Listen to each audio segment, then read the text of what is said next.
Mr. Speaker, all we ask for is a balanced budget amendment. All we ask for is for people to live within their means. If you listen to the Democrats and what they suggest, just go ahead and spend more. Go ahead and keep racking up on the credit card. There are no consequences.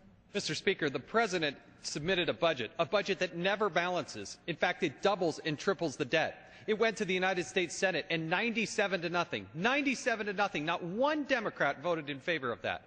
Has the President submitted any sort of adjustment or amendment to that? No, he has not. The reality is this President has no plan. We have a plan. We can solve the underlying problem and take care of paying our bills on August 2nd. Routinely, the other side of the aisle, Mr. Speaker, has made the allegation that the President has offered a balanced plan. I would argue that he has offered neither. The President has never introduced a balanced plan. He's never had anything that's in balance. In fact, the budget that he submitted never balances. In fact, it doubles and then triples the debt. It went before the United States Senate. 97 to nothing. That budget was rejected. Rejected by the United States Senate. So to suggest that he's offered something in balance is not true. The second part of that is he has not introduced a plan to deal with this crisis that we're in. There is no piece of paper. There is no something. There's lots of speeches. There are lots of things going out and doing press conference, but we need a solution. What cut, cap, and balance does is it not only solves a short-term problem, it starts to put us on the right pathway, but it actually sends to the states.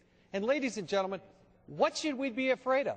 All we're asking to do is put forward a balanced budget amendment and send it to the states with a very high threshold where 3 out of 4 states would have to ratify it in order for it to become an amendment to the Constitution. Madam Chair, I can hear the chant on the other side that some 90 times the debt ceiling has been raised. That's the problem, but I can hear the chant on the other side. One more time, one more time, one more time. That's why we're in this mess, is that Congresses in past have not stepped up to the call. They have not said enough is enough. And now, as our debt ceiling starts to reach a parity, we're going to get close to 100% of our gross domestic product. Enough is enough. Madam Speaker, I believe the gentleman said he would answer a question if we did it on our time. The question I have for the gentleman is, would you support any balanced budget amendment? Is there any balanced budget amendment that you would support? I would be happy to entertain a debate. It's just a yes or no. Well, no. Here's the question. It's a simple yes or no.